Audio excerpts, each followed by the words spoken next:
They were the one who fed us with information and knowledge, which would no doubt play a huge part in our journey ahead.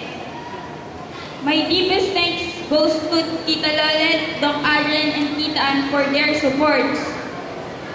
I want to acknowledge my mother for her sacrifice of being away for most of my formative years.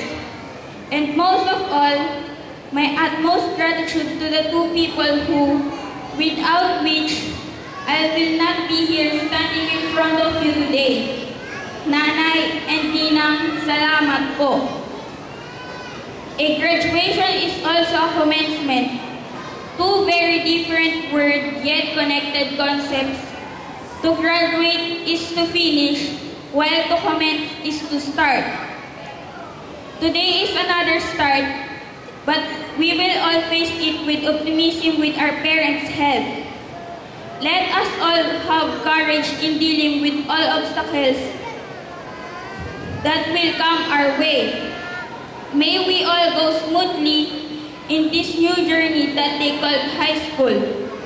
Once again, I leave you with a pleasant good morning.